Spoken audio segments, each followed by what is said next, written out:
start. So those of you in the way back over there, if you're going to join, come on and get your plate of food. Come and take a seat, enjoy your refreshment, and be refreshed by the stories that will be unfolding from this stage. I am Marie Onwuba-Ariri, staff with ABHMS, and an honor to be your Innovators Hall host for this evening. I welcome all of you that are here. I welcome all of you that are making your way toward the stage, and welcome all of those that are joining us on our online platforms. Innovators Hall is something that the American Baptist Home Mission Societies has included in our Space for Grace from our very first conference in 2015. It had a vision to be a sacred space for presenting God's story and being the presence of Christ in fresh and innovative ways. A space to offer an inspirational and conversational space for everyone during the conference in a relaxed way. Over the years, it's kind of been part coffee house, evening open mic atmosphere. One time we had a gallery walkthrough. Sometimes we have a formal stage for creative, diverse, artistic, and innovative expressions.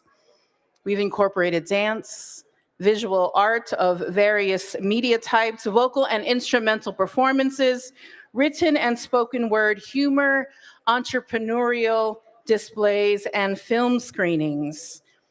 Presenters informing and inspiring all who gather. And this week, we are shining a light on storytelling, and particularly the tellers themselves. And they're coming from those right here in our midst, so you can come and see their stories up close and personal. But we have also included voices from around our family, from around the country, through our living 6-word story wall. I hope you've had a chance to hear these 6-word stories of personal experiences of God's assurance, God's liberating power, connecting power, and transformative power. And many of you have also contributed your 6-word stories in the past couple of days. For those of you that are online, we are inviting you to enter 6-word stories in the comments and inviting all of you to go to our platforms later on and read those stories. How we want you to interact this evening is to receive these stories with honor.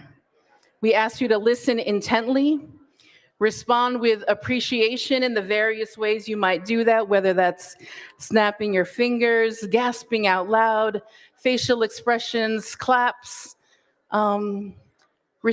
Express your appreciations in the various ways. And then at the end of each story, collectively, we will engage together in a ritual, in a way of receiving and carrying the stories that have been so graciously offered. For storytellers that wanted to make sure our audience knew that there might be some sensitive information, when their name slide comes up, there will be a little content warning in the corner. And this was a way that we wanted to honor that when people are telling their personal stories, we may never know how it might connect with our own and what that might stir within us. And so while you listen, we also invite you to take care of yourselves in any way that might mean.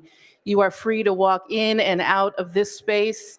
You have been seeing that our chaplains have been available to our conferees throughout. We have staff throughout here, so if you need any help at all, please reach out. So with that, buckle in. We've got a wonderful lineup coming up, and I'd like to introduce our first 2 tellers of the evening. First up, you will hear from the Reverend Dr. Robert Collins. And this is what he says about himself as a storyteller. Telling stories is what the gospel is all about. Sure, there's wisdom, there's some history and occasional genealogies tossed in there, but the gospel is story. That's what captured me all those years ago as a teenager. it captures me still. From the epic of Gilgamesh to the rabbinic stories of Lilith, story abides in the heart of every faith community. I care deeply about storytelling and its ability to help open up the world to others. That's why I studied it in seminary. That's why I pursue it even today, and that is why I will always love a good story. Pastor Collins.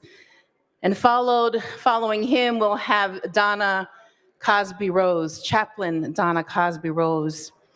Graduated from Virginia Union University with her Master of Divinity with a concentration in pastoral care, and in 2016, a Master of Arts in Christian Education with a concentration in curriculum formation.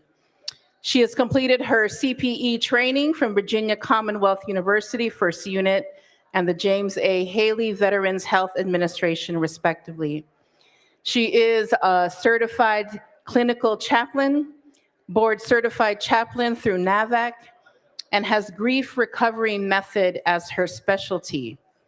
She is currently the suicide prevention chaplain at the West Palm Beach, Virginia Medical Center.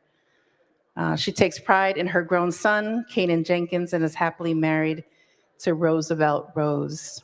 We will receive those two tellers at first.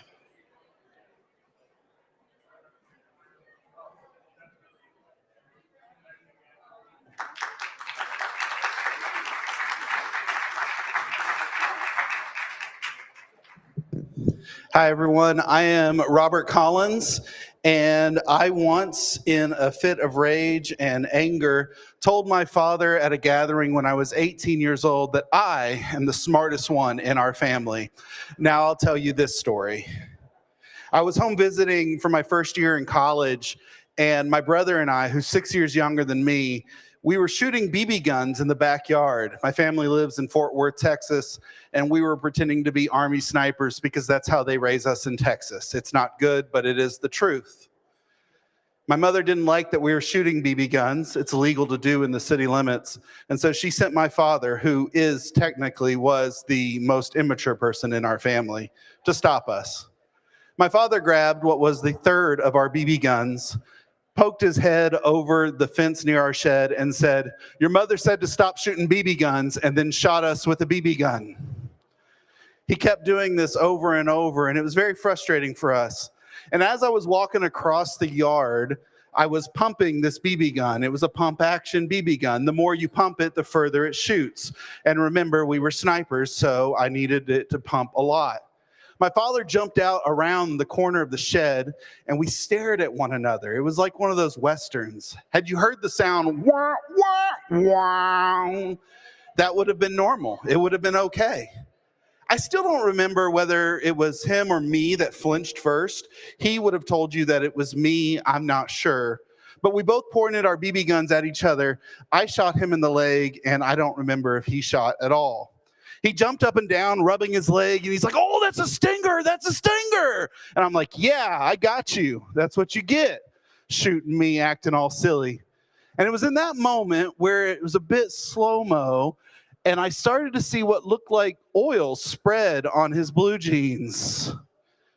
And him and I realized at that moment exactly that was not oil, that it was blood. And he looked at me like this and said, "Don't tell your mother." We ran inside through the house. I lived in a 3-bedroom house with 1 bathroom with about 10 people. Ran through all the family members, and everyone's yelling, "What's wrong? What's wrong?" We're yelling back in unison, "Nothing, nothing, don't worry about it." I found myself in that tiny bathroom with my father, his blue jeans down to his ankles. He's wearing whitey-tighty Fruit of the Looms.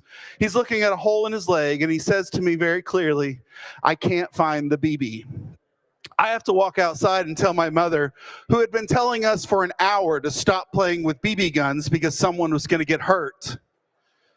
And I told her, I said, "Mom, I shot Dad with the BB gun." Have you ever heard someone speak without words? They just do it with breath and a growl. She tells me that I'm not taking him to the hospital. You're taking him to the hospital. So I get my father in the truck. We start getting out of the yard. My brother comes running. He jumps into the back of the truck. I'm like, "What are you doing?" We're in Fort Worth, Texas. We're going to be there forever.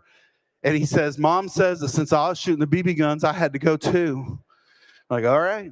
We get to the hospital. We walk up to the counter, and the lady is asking us what's going on. I start to tell him, and my father says, this is my son. He's in college. He's the smartest one in our family. He shot me with a BB gun. I'm like, yeah. They check us into a room. It's not really a room. It's just a bunch of curtains with 8 beds in there. And every single nurse that comes by comes in and talks to us. My father says, this is my son. He's real smart. He's in college. He shot me with a BB gun today.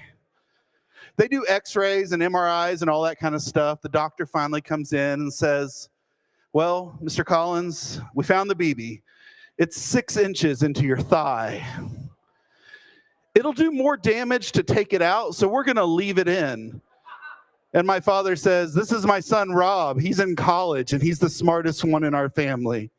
And right there in that moment, I thought to myself, this can't possibly get worse when I swear to you, with all that is holy in the world, a curtain slid open from the hospital bed in front of us, and 3 people my age were standing there, and someone said, is that Rob Collins? High school. People from high school were there, and they were like, what happened? Why are you here? I started to speak when you could hear my father in a hospital gown, naked underneath, yell, that's my son. He's in college and he shot me with a BB gun. My dad lived. He was okay. It was a rough time. I'm Rob Collins. I went to college and I once shot my dad with a BB gun. Thanks, y'all.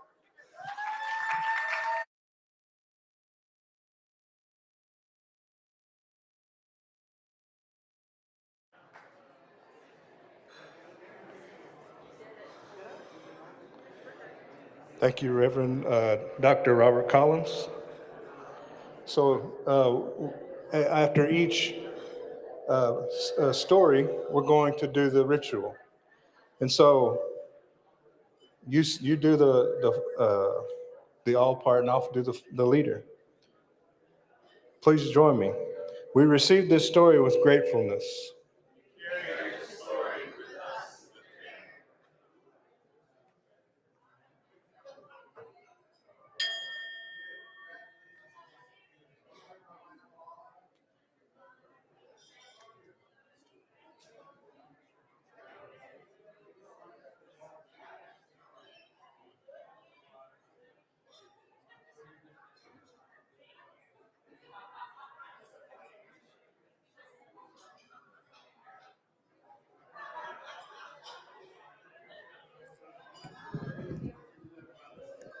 Good evening, everyone.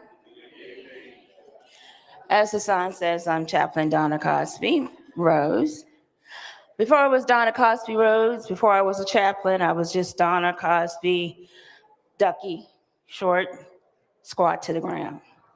I am what you call your worst nightmare. I am a child raised by veterans. They have different ideas than what we do. For instance, my father thought it was necessary by age 11, I need to know how to field dress a deer, shoot a gun, and I had a knife this long. Those are the things that were important to him. For the bulk of my life, I felt unimportant to him. He was mentally, physically, and emotionally abusive to me. I saw the veterans that came home from service.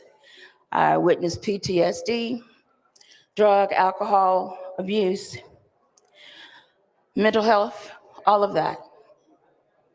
That's a lot to see as a kid.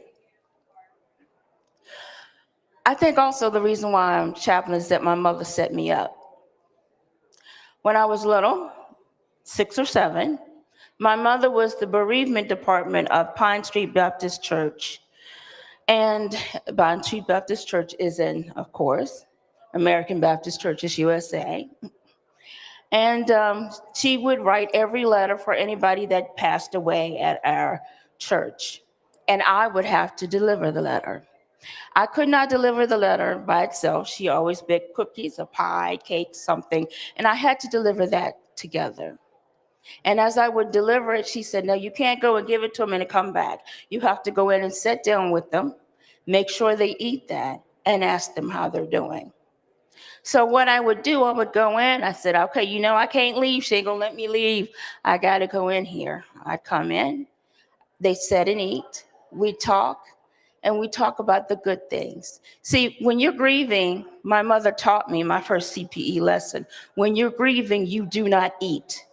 Your body is so consumed with the visceral effect of you going through the loss that you have to push them to do those things. And my talk with them, well, we talked about the good things, about him being in church and what he did and how he was always grilling stuff on the grill. The goal is to move somebody from grieving, which is that visceral, angry, and you can't think, you can't eat, breathe, all of that, to mourning. Because everyone knows that joy comes in the morning, but we'll talk about that later because that'll preach. Okay, so I did that, 6 and 7, my first CPE lesson. And that's what I called, oh Lord, that's what I call unknown knowledge. I didn't know any of these things were going to happen. Anyway, I went to school, all of that. And one of the things that I study is grief recovery. Grief recovery means that everybody, we are all human and we all are grieving something. My goal is to help you get past grief. I've been through grief. I've been through suffering. I've been through suicide attempts. I've seen all of this so that when I walk in there with a veteran and they tell me this is what I'm feeling and you have no idea, after a few minutes of talking to me, they're like, okay, so where did you serve? I served under Lorenzo Cosby for 18 long years. But they trust me. And since they trust me, I help them. I help them do what they need to do. I help them get past their grief to the point where they're able to stop needing the alcohol and the drugs, to the point where they're finally smiling after all these years. And we have a program at my VA called Peer Support. They join the peer support group so they can help other veterans. Now, on the back of my table in front of my poster are cards. Please go get them. The first card is a 988 number. Usually the 988 number is reserved for veterans, but it is for anybody that is thinking about committing suicide. Get it to them, make that phone call, someone will come. Also, I have the 5 signs that you are not doing well. Take that too. If you see this in anybody else, please call the 988 number and get them help. God bless you.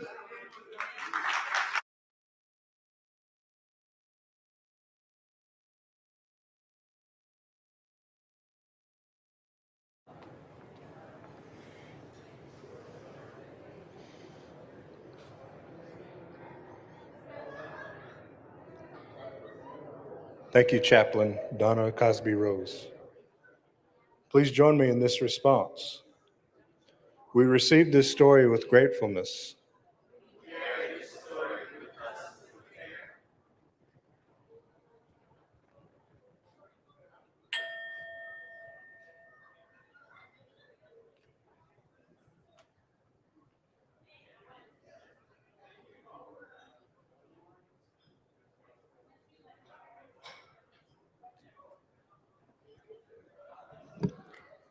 These last couple of days and online, folks have been sharing 6-word stories. And so I'm going to read a few of those to you. Old cover, 3rd revision, new ending. I didn't know, but God did. Much pain, always present, never forgotten. That Baptist would love gay people. Still in the wilderness, God's there.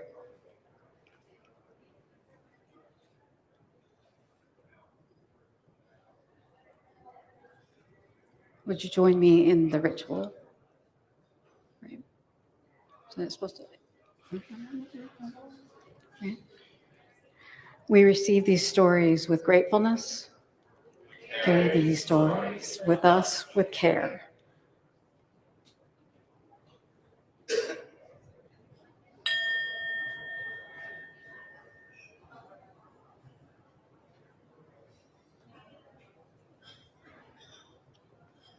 And then I will be now introducing the next two tellers.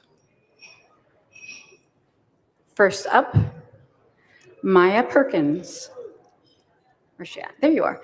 Maya Perkins is a faith-driven young woman who chooses joy, even in difficult seasons. She trusts God's timing over her own and believes every challenge is shaping her into who she's meant to be. Guided by grace, resilience, and purpose, Maya strives to live as light wherever she goes. And then she will be followed by the Reverend Dr. Cedric Von Jackson. And here's what he says about himself. I am Reverend Dr. Cedric Von Jackson, Senior Pastor of historic West Hunter Street Baptist Church in Atlanta's West End, and author of The Healing Pulpit, Sermons and Strategies for Mental Wellness. I believe the pulpit is one of the most powerful therapeutic spaces in our communities, if we dare to use it that way.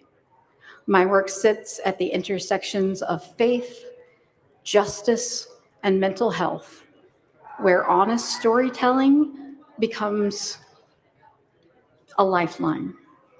Through preaching, writing, and creating spaces for courageous conversation, I tell the stories we've been too ashamed to speak, because silence has never healed anyone. Please welcome our first speaker, Maya.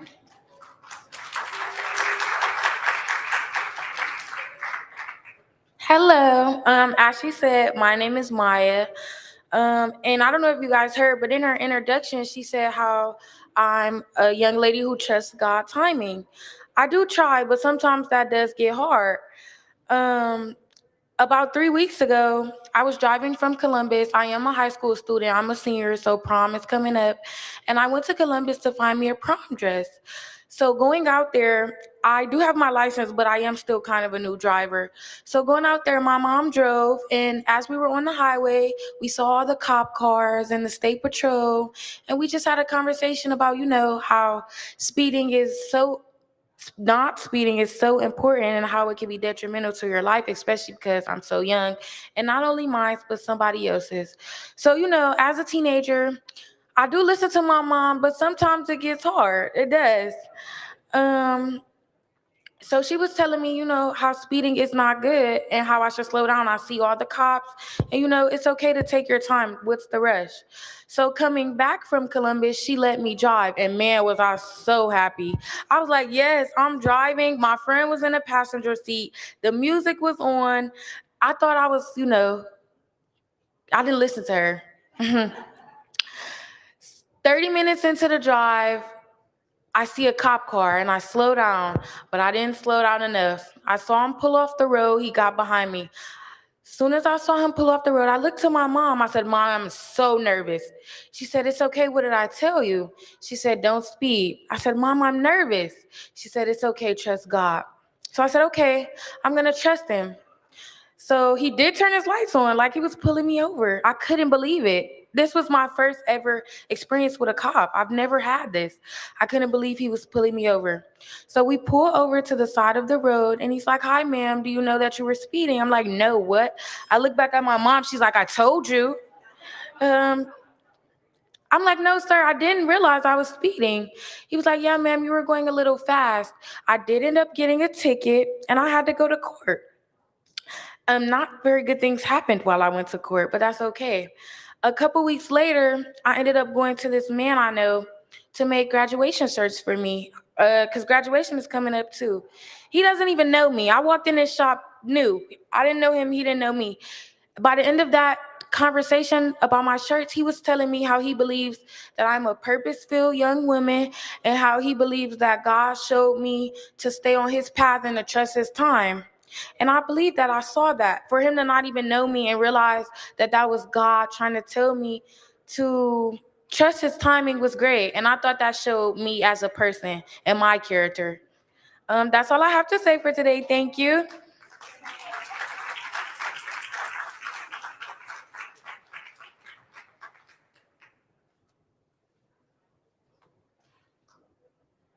Thank you, Maya. Would you please join me in the ritual? We receive this story with gratefulness. We carry the story with us with care.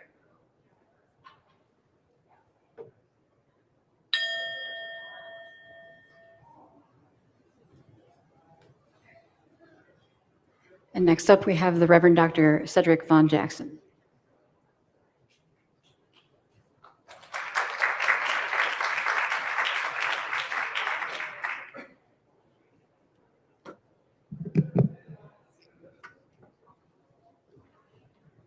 Good evening.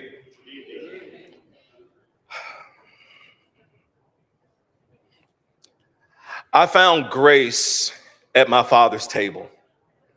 Not that father and not that table, not the table with bread and wine, but the table in my hometown, the table dotted with 4 plastic placemats, a hot sauce bottle, and last week's newspapers. We've all heard the story of the hometown hero. You know the scenario. Homeboy returns home after spending years in other places, only to find the home in ruins. Corruption, disruption, crime, disorder. After a series of events, including hard work, blood, sweat, and tears, the homeboy becomes the hometown hero, turning the town around. Everybody lives happily ever after. He even gets the girl. Instead of riding into town on a milk white stallion, I drove a dirty white Tahoe. The hometown hero, an educator, a principal, was tasked with saving the local school, the same school that I had graduated from some 25 years earlier, bringing it out of the depths of school failure. Little did I know I would fail before I truly got started. The summer before school began, I had to hire to replace 40% of the staff who had either left or been fired the year before. The school was required to submit a school improvement plan to the State Department of Education that I would be responsible for writing. Only thing is, they didn't tell me that until after I had signed the contract. High incidence of fights, high number of students who had failed numerous grades before. Now, I don't know if you can tell this by looking at me, but my organization style is I'm more of a piles person than a files person.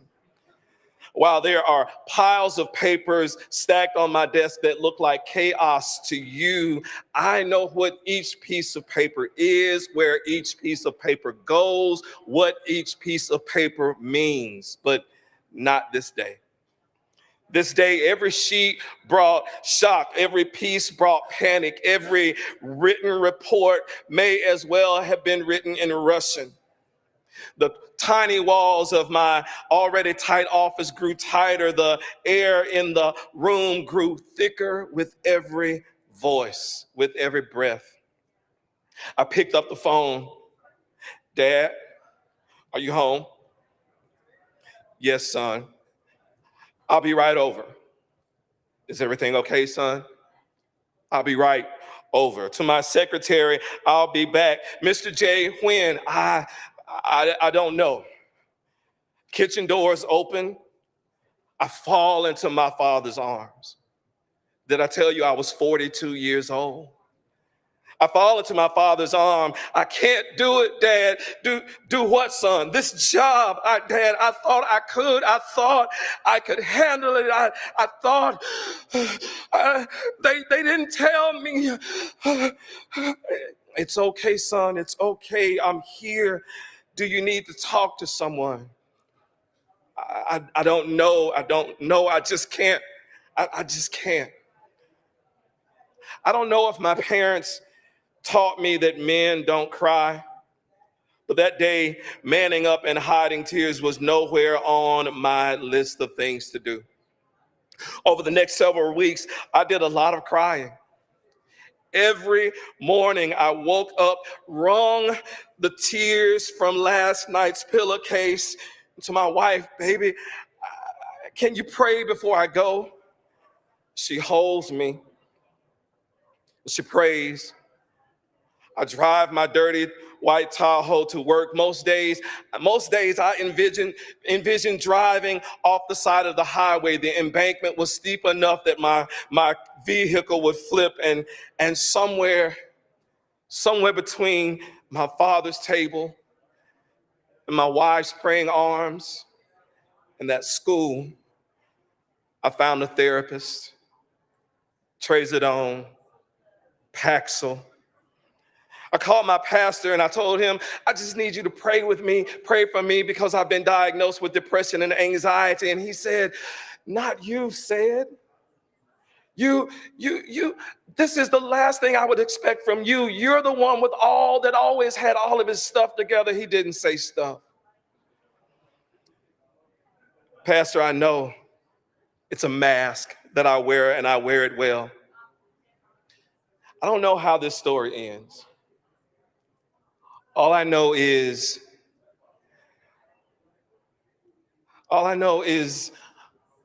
I'm here today because God kept me.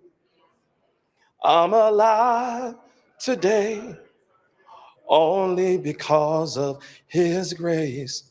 Oh, he kept me so I wouldn't let go.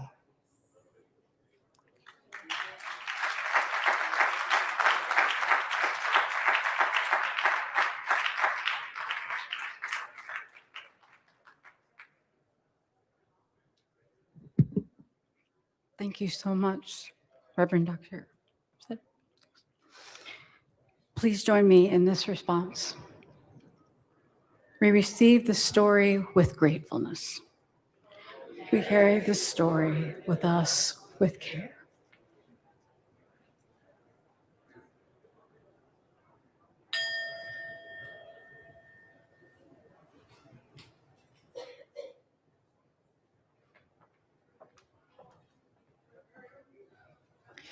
It is a pleasure to introduce our next storyteller.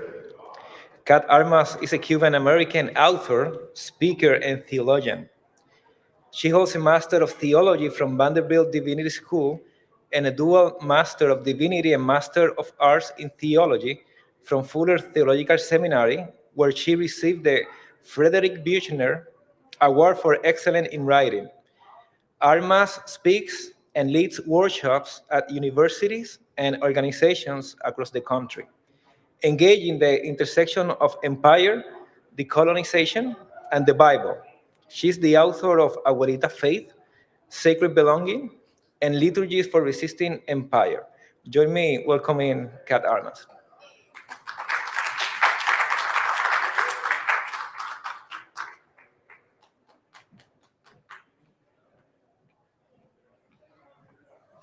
Hi, friends. I'm very impressed by those of you who just stand up here and talk. I am a writer. I need to write everything down. Okay, so I'm going to read a story from my second book, Sacred Belonging. I'm scared, I said, as I felt my insides quivering. It was time. I had spent the last 10 months preparing myself for this moment. I read that when people begin the birthing process, which is called transition, which means that the baby is ready to descend, that people usually panic. While I knew it was a common response and it meant my body was close, I was still surprised at how terrifying it felt to have no control over what your body was about to do. I can't do this, I told my doula with a trembling voice.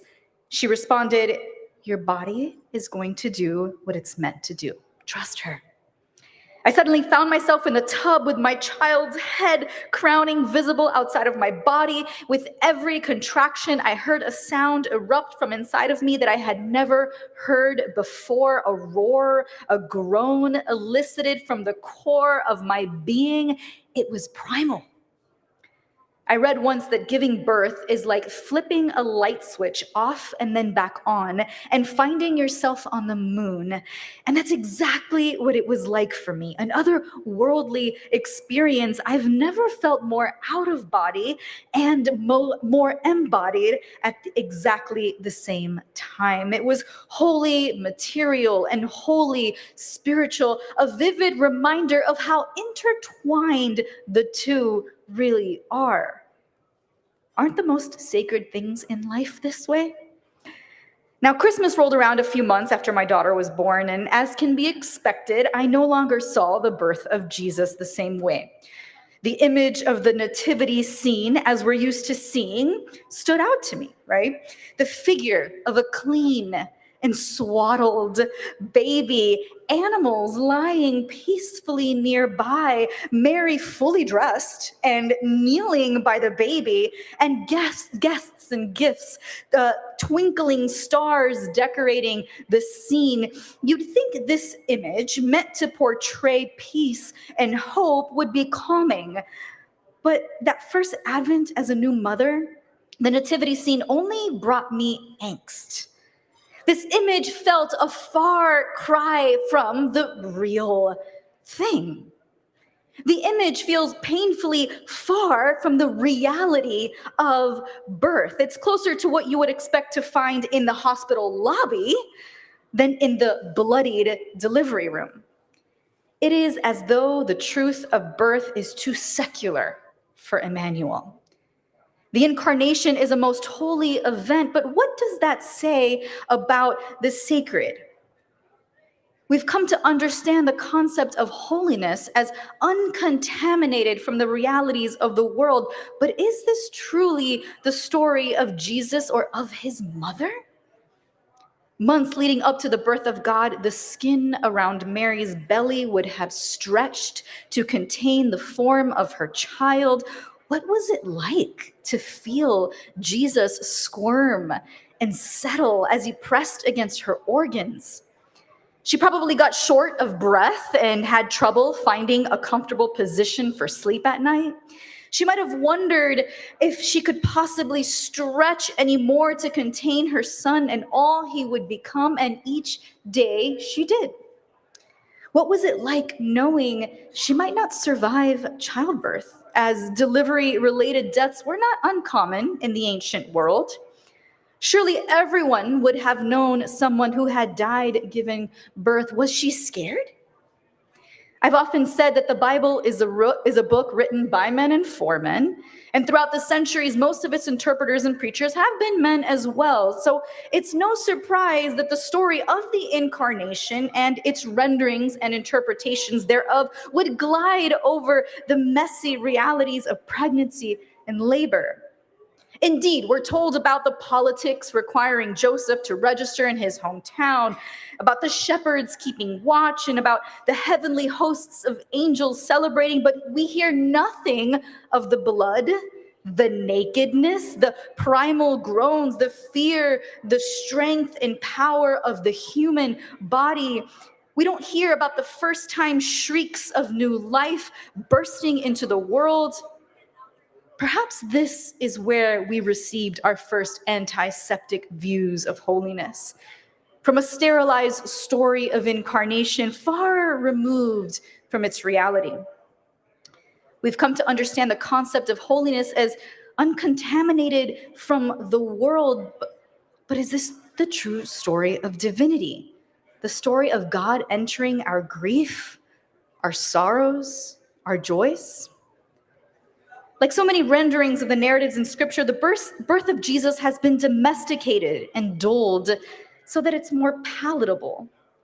But there's something subversively fleshly and carnal about Mary birthing God and her role as an active agent in the messy, material, and imminent. I wonder, what was it like?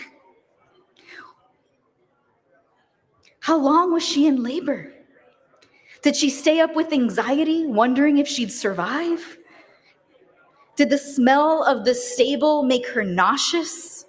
Did she give birth standing or squatting or on all fours?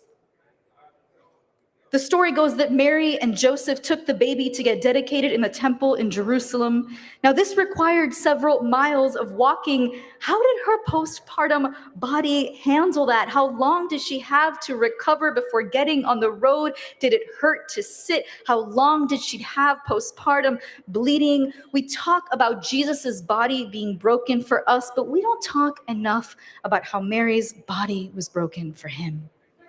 And this matters, because a broken refugee, brown, female, naked, stretched, hormonal, marginalized body is how divinity entered the world and where divinity still makes itself most known today.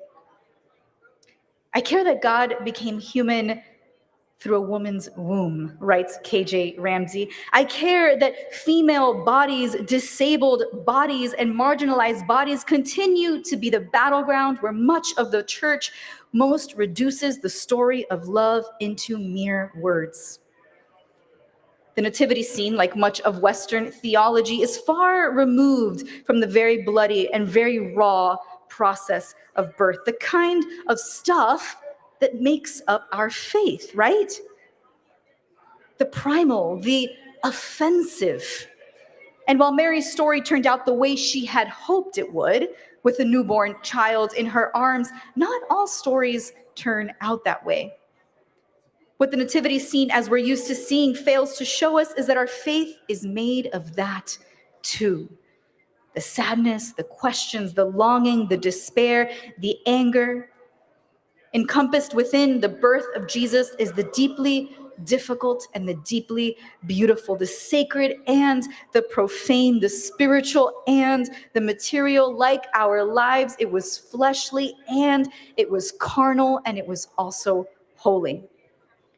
And it's in this space where we not only find and experience the divine, but it is in this space where the divine became human and dwelt among us.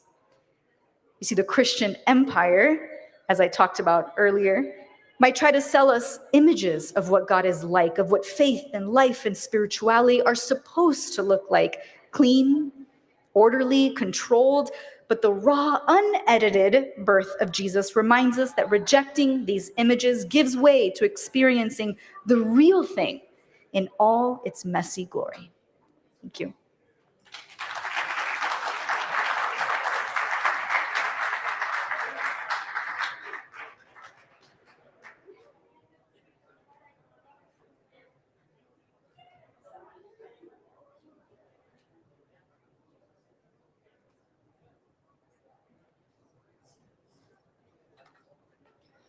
Please join me in the ritual we're holding this evening.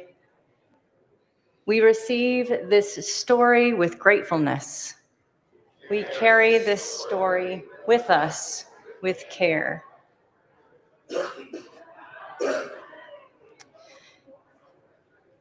I invite you to hear some 6-word stories from the youngest among us.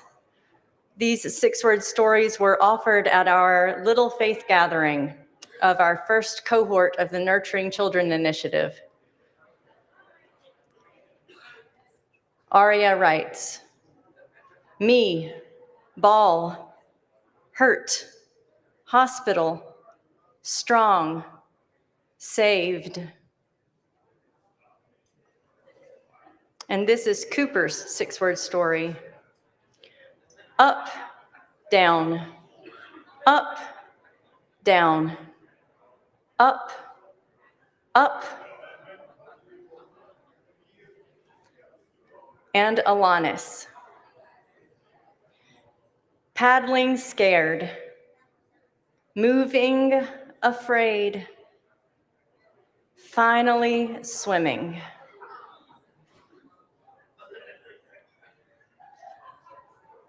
I invite you to hold these stories.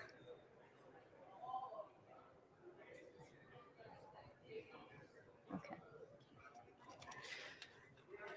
We receive this story with gratefulness. We carry this story with us with care.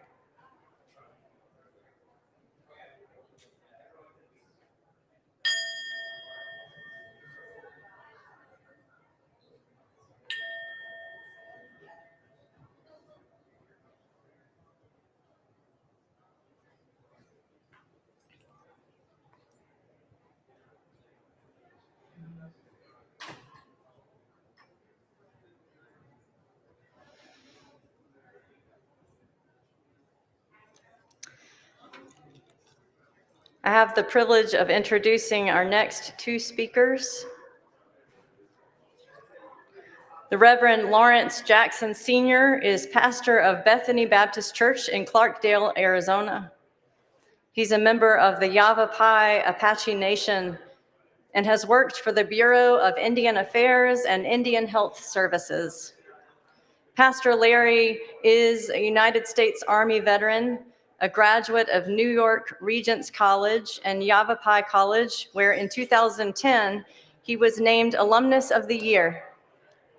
Pastor Larry is a big brother, big sister mentor and cares deeply for the children and youth of his community and his congregation. He loves his family. And in addition to being a father, is a grandfather to 14 children. He's a father figure of his community and has been married to his wife for 54 years. I celebrate that Bethany Baptist Church is a congregation in the Nurturing Children Initiative.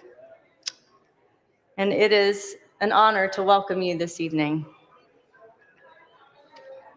After Reverend Larry, we'll hear from Reverend Saeed Richardson, who serves as Chief Technology and Information Security Officer for ABHMS and has more than 20 years in the information technology field. Saeed is an ordained pastor, former correctional facility chaplain, community organizer, and policy advocate for justice in his community. A self-described theo-techno-futurist, he instructs on how to engage AI and technology ethically. He is married to his wife of 26 years and celebrates their two children, Jesselyn, 21, who is here tonight, and Jonathan, who's 16. On storytelling, Saeed says, "Storytelling is a way I carry what my heart could never say out loud. As a husband and father, I have walked through profound loss. For years, I held my grief in silence because I thought strength meant not breaking. When I finally shared my story, I watched other men open up about their own hidden wounds. Storytelling became a ministry of release for all of us. If someone receives my story, I want them to know that even unspoken grief has a place to breathe and be healed." Let's welcome our storytellers.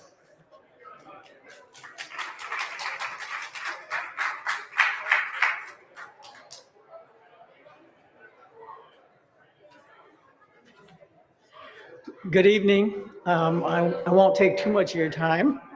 I'm going to read my story because I wrote it quite some time ago. I've been here through the conference like all of you and have heard such dynamic speakers that I was going to tear it up and start all over again. But I said, no, I don't want to do that. And there's a good reason why. I want to provide some context for why I'm reading it. I don't know if any of you have done this, but I took one of those HMS learning courses.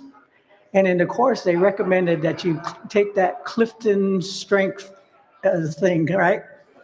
And I pretty much fell into one quadrant out of the four.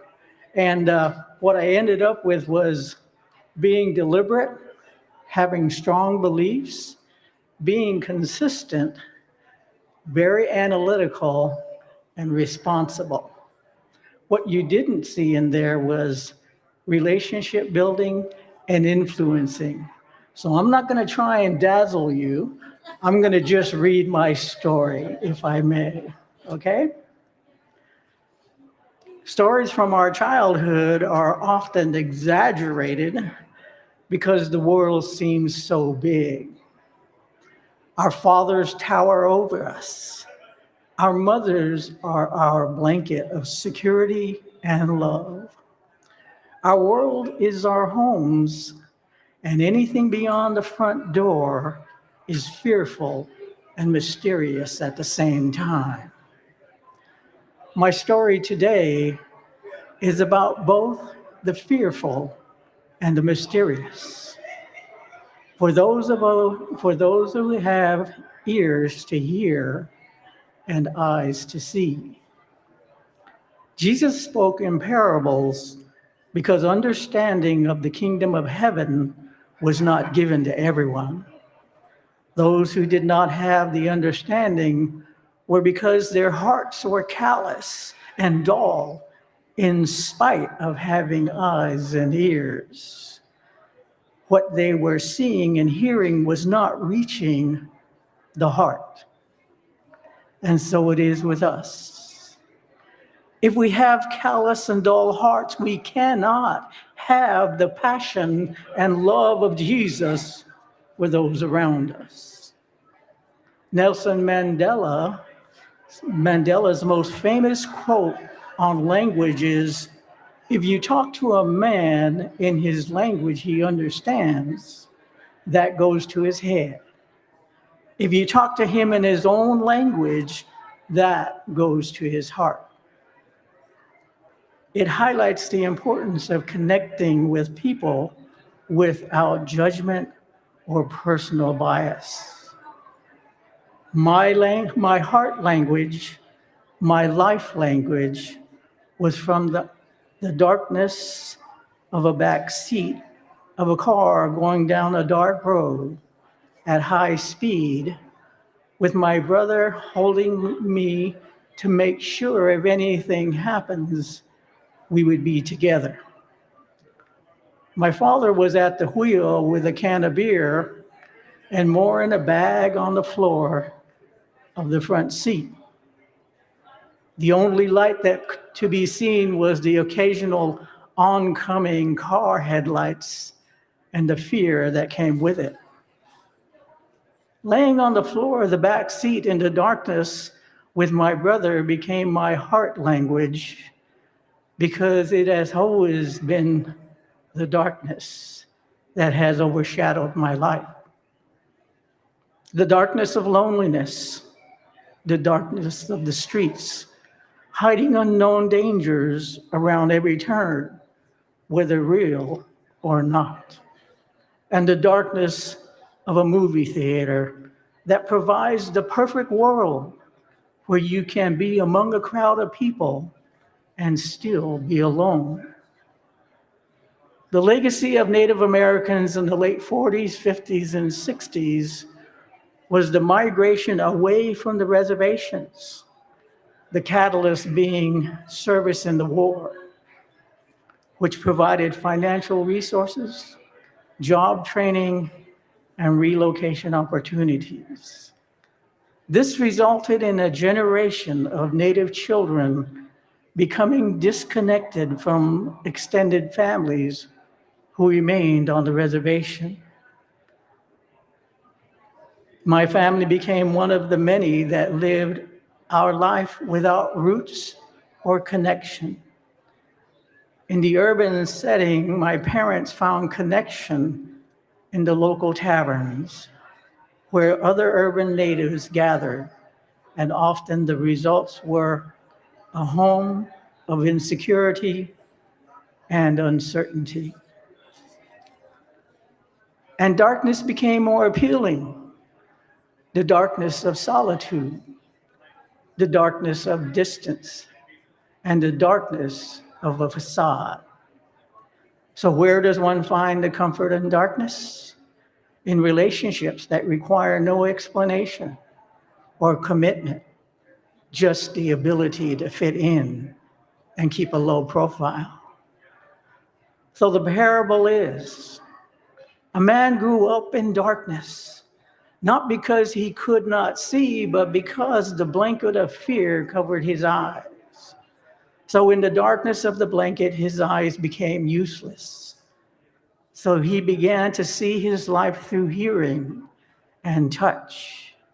He heard crying and reached out to provide comfort, and then realized it was he who was crying. And he felt the touch of the hand of a single person, and that was enough. Jesus heard the cry and felt the touch and removed the blanket of fear. And when the sun arose in the light of Jesus, all that was seen was the faces full of tear stains and reaching hands. Then God said, "Let there be light." And there was light. And God saw the light. That was good. And God divided the light from the darkness. My story is coming from darkness to light in the hand of Jesus, who helped me overcome the fear of intimacy and knowing the joy of family and giving my life a purpose in serving him. Pastor Tish would say that I got a reset. And I'm going to close with my 6 words. Old cover, third revision, a new ending. Thank you.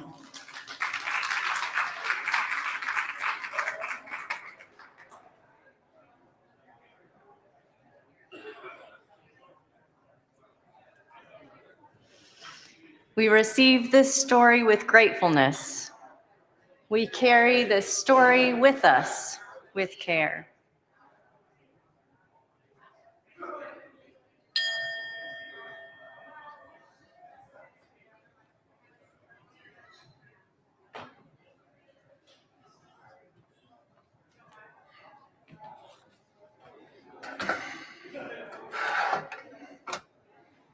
Good evening, everybody.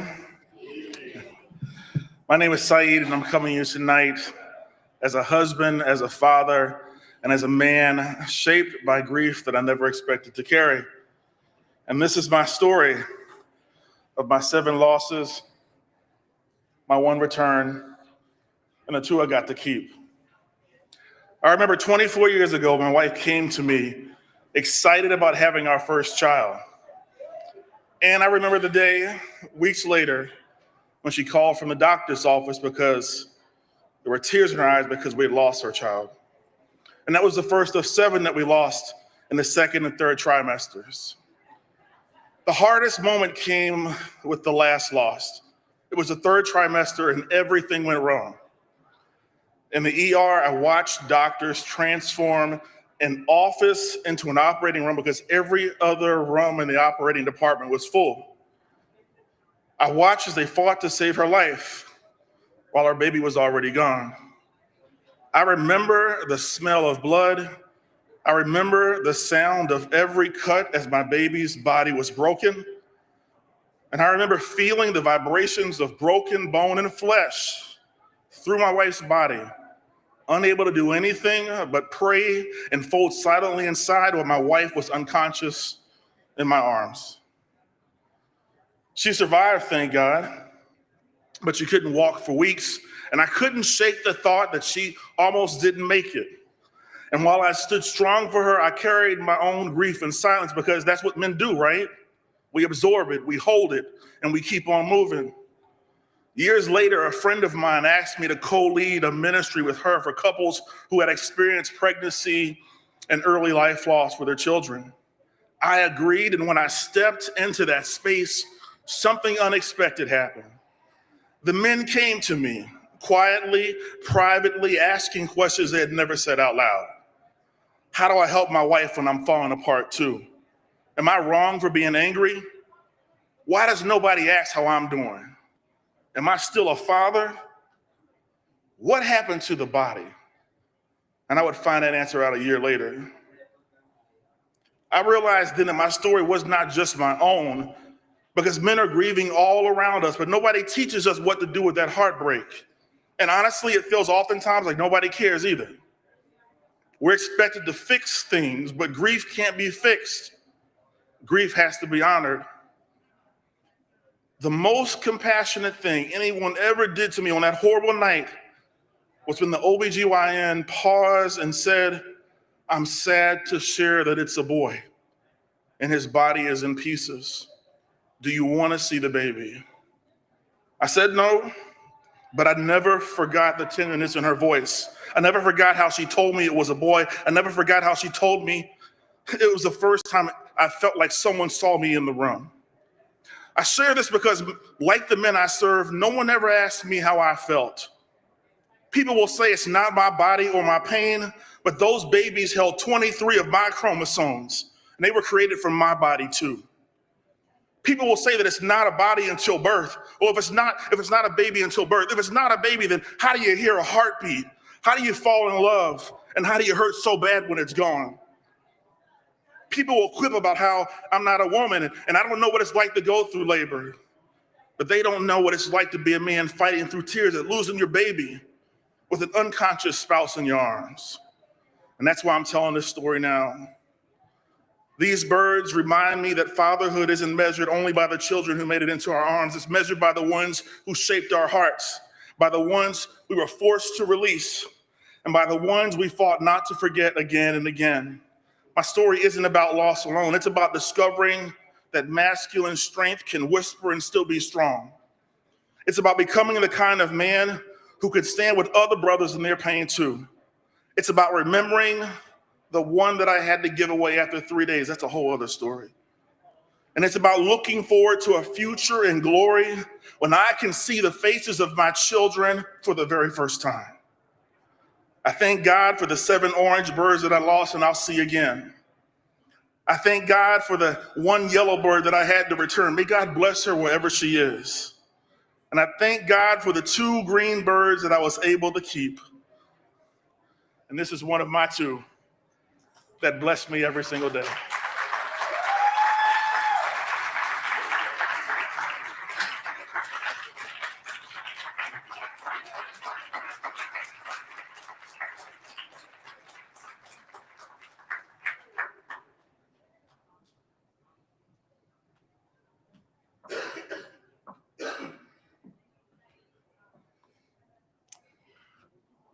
Thank you, Saeed.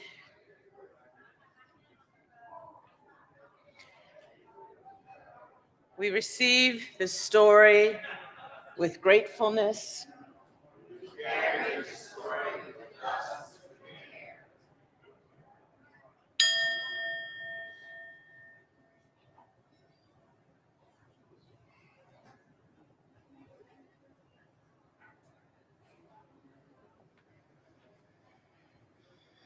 Yana Cruz Pagan, John Nichols, Diego Meneses, Robert Collins, Donna Cosby Rose, Maya Perkins, Cedric Von Jackson, Kat Armis, Larry Jackson, Saeed Richardson, and yet to come, friends of the groom.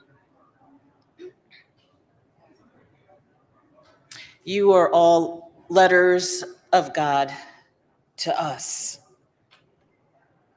You've embodied liberation and connection and transformation. Thank you for answering yes to the invitation.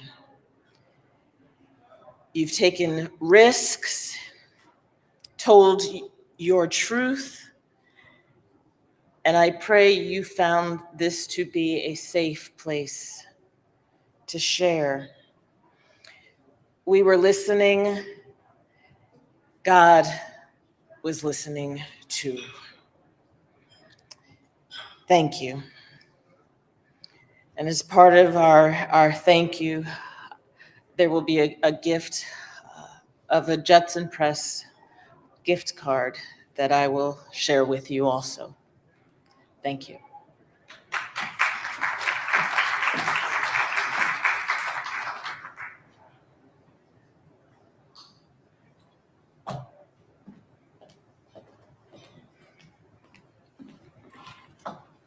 We pray that these stories have encouraged you to consider your own, the opportunities that you may have to tell it, to share it, and we encourage you to continue to do so. We do have one more final storyteller, but just a couple of announcements before I invite him up. It is quieting there, but there might still be some refreshment food, so we invite you to enjoy that if it's still there. If there's some exhibitors around, continue to engage with the 6-word story exhibit. I didn't mention it tonight, it was mentioned last night. If you have a story or prayer that you may not feel comfortable sharing on the foam board, there are some pieces of dissolvable paper. You can write it on there, place it in the water, and that'll be between you and God. Also, another way of telling a story is through a little testimonial or confessional booth. I know we're Baptists, but the young adults mixer had an event that they want to extend to everyone. It is a Holy Hot Seat Confessional. And we have a little booth set up on the 4th floor. You take the elevator to the 4th, you look for the pray ground. If you haven't visited the pray ground, you can go there for some prayer, but then also visit the booth.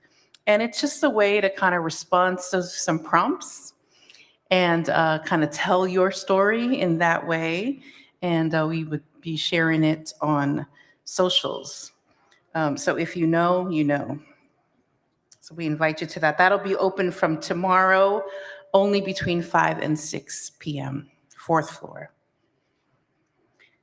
So our final storyteller tonight, our featured storyteller, is Tom Long of Friends of the Groom. We have been blessed by Friends of the Groom ministry this week, have we not?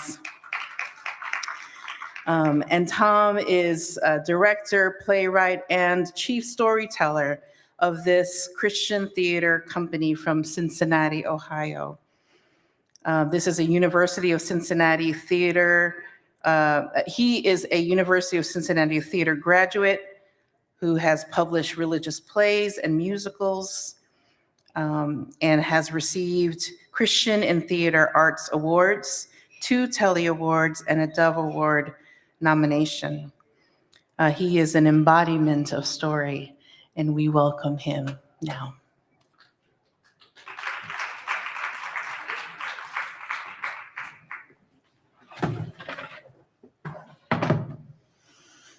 Thank you for staying. This is a story I was asked to finish the evening with a scripture story. So this story is personal to me, but not a personal story. In fact, it's a story from the life of Simon Peter. And as you recall, I'm sure, he has several names in the New Testament. He starts out as Simon Bar Jonah, which simply means Simon, son of John, given the new name Peter, a name that means the rock. I can't tell the story as beautifully as you'll find it in the gospel, so I'm going to tell it a little differently than you may have heard it. I'll be telling it as though it happened in the state of Ohio today in the 21st century. And it might go like this.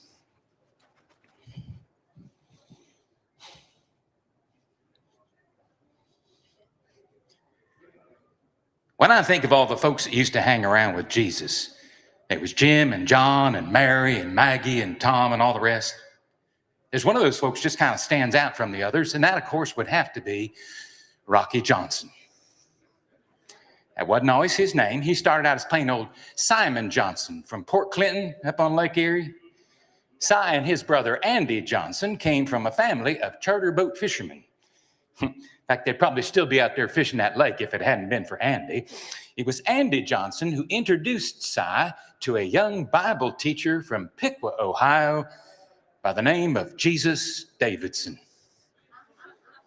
I still remember that first time they met. Si, he stuck out his hand, he shook Jesus's hand, and then he said, Jesus, is that a family name? Not exactly, said Jesus, but it will be. Then Jesus got kind of a smile in his eyes, said, you must be Simon Johnson. You know what, Si? One of these days, they're going to call you Rocky. Now, Si, he didn't know it, but Jesus had kind of a way with nicknames. Whether it's because he could look right inside you to see what was there, or whether it's because he could name you so as to change what was there, I don't know. All I know is when Jesus called you something, it fit. And the name Rocky, that was the name that was going to mean a whole lot of different things before all was said and done. Well, after Si and Andy met Jesus, they had to go back up on the lake, but that was okay because Jesus was up in their area just a few weeks later holding his very first preaching and revival mission. In fact, 2 weeks after Jesus hit the Port Clinton area, he was such a bang-up success as a faith healer all the way from Marblehead to Toledo, he decided to hold one great big open-air revival rally right down by the docks of Port Clinton, where Si and Andy and their two business partners, Jim and John Zebedee, you remember them, the Zebedee boys, right where those four boys kept their charter boats. Well, when the Saturday morning for that revival arrived, I don't think anybody expected the size of the crowd that showed up. I mean to tell you, by the time Jesus started his sermon at 10 in the morning, there was people spilling out over the temporary bleachers and backed up all the way past the porta potties. Jesus had to step back from the crowd, and he had to step back again. He stepped back a third time. Finally, he was right there at the edge of the lake. And when he got there, 3 more busloads showed up. These buses had writing on the side, said, Sandusky Baptist Temple, founded in 1835, a church that God cannot improve. One of the buses had a big old banner hanging out the back, said, God is love. The Zebedee boys, they kind of liked the ring of that. Jotty got out that little notebook he always carried. He jotted that down for future reference. Anyway, once those buses were unloaded, the crowd was packed in so tight, finally what Jesus did is he climbed into Si's boat. He had Si push out into the water a little ways, and then Jesus just sat down on the boat and preached to everybody on the shore just like that. That worked out pretty good. After about an hour, he summed up his sermon with a final point, and then he turned to Si and he said, listen, Si, as long as we're out here on the water, why don't you push out a little further? Maybe we could throw in a couple of lines. Well, Si just had to smile. You see, the Reverend Jesus might be pretty awe-inspiring when he was wading through a passage of Scripture. But now that they were actually out on the water, well, the sandal might just be on the other foot. Because if there's one thing Simon Johnson knew, it was fish. He said, well, Reverend, we've been out on the lake all night with a charter party, and I'm afraid they just aren't biting. Oh, said Jesus, maybe you all were fishing off the wrong side of the boat. Ever since high school, Si had been working with all kinds of amateur fishermen, weekend warriors of the waterways, people whose knowledge of the angling arts went about as deep as the plastic wrapping on a package of frozen fish sticks. He thought he'd heard every kind of simple-minded reason there was for why fish weren't biting. People tell him, oh, you're fishing too deep. You're fishing too shallow. Using the wrong kind of line. There was even that middle-aged lady from California a couple summers back, the one with the iridescent French cut hot pants. She told him he'd never catch anything because all his worms were the wrong sex. They were using artificial bait that day, too. But in all of his experience, I had never heard anything stupider than what the Reverend Jesus was suggesting now. So I said, well, Reverend, just which side of the boat do you recommend we fish from? Oh, I don't know, said Jesus. How about the right side? Well, Si was just about to explain the difference between the terms port and starboard when you were on a boat. But just about then, Jesus gave him a look. Now, you can say a lot of things about Si. He had his shortcomings. But one thing you got to say for him, it usually just took one look from Jesus to get him moving in the right direction again. All right, Reverend, all right, whatever you want. Right away, he started getting everything ready. He and Tom and Andy. Oh, Tom, he was on board that day too, kind of a new recruit. They're getting out the tackle and the lines the whole time. Si is muttering under his breath, how in Hades are fish supposed to know their right from their left? I don't know, said Tom. Maybe they're all right-handed fish. Fine, everything's just about ready. Si, he looked back toward Jesus with a polite smile. And then they started casting those lines out on the water.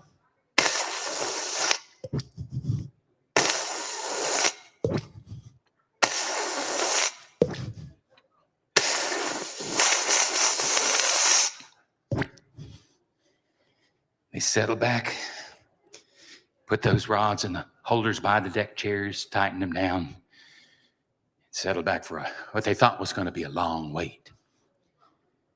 But just about then, Si felt something, kind of like a vibration on the bottom of the boat, almost like there was something bumping up against it underneath the water. Or maybe like there was a whole lot of somethings bumping up against it underneath the water. And then all at once, all 4 rods on the right side of that boat bent double under the weight of simultaneous strikes on all 4 lines. But before anyone could get to even one of those rods, there was a great big whoosh, and up out of the lake there came a great geyser of fish throwing themselves into the air. There was perch and pike and crappies and trout in rainbow waves erupting out of the water, come crashing down on the deck. 5 or 6 fish the size of Thanksgiving turkeys jumped up and bit onto the end of each rod. A walleye the size of a German shepherd lunged over the railing, bit a Coors can right in half. Si was slipping and sliding across the deck. He was trying to get to the rods before they broke in half, but every time he'd knock one fish off, 2 more would jump up and bite onto its place. Tom and Andy, they tried to pull in one of the lines by hand, but as they did so, they found themselves pulling into the boat a string of 17 bluegill, each one biting onto the tail of the one in front, each one bigger than the one before. Why, in 30 seconds, they were all scrambling to stay on top of a squirming pile that was rising higher than the cabin canopy. And in 1 more minute, the whole boat would have gone right under, except just about then, Jim and John happened to be passing by in their boat, pulled up alongside and shoveled in some of the load. And even then, when that fountain of fish finally trickled to a stop, the water was lapping up to the railings of both of those boats. Si, when he saw what had happened, he turned to Jesus. He dropped down on his knees and he said, "Oh my God, what are you doing hanging around a man like me? I got dirt under my fingernails and the smell of fish in my hair, in my heart. Lord, you know my heart is as hard as a rock.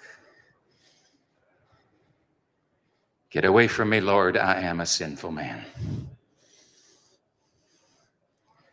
And Jesus looked around. He saw everybody was looking at him like they were in some kind of close encounter of the third kind. He said, wait a minute.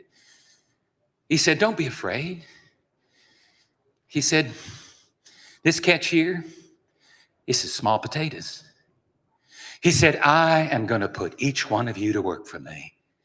And from now on, there's going to be a lot more amazing catches than this one. Because from now on, you all are going to be fishing for the hearts and the souls of human beings."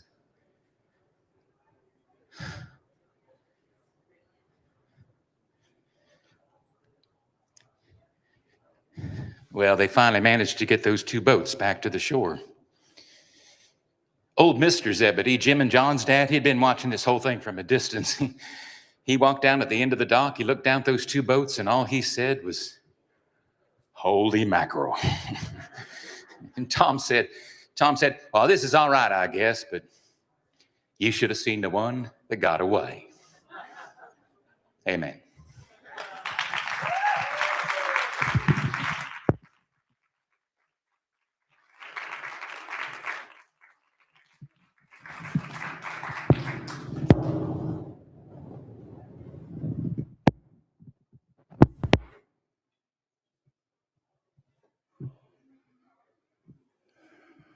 We receive this story with gratefulness.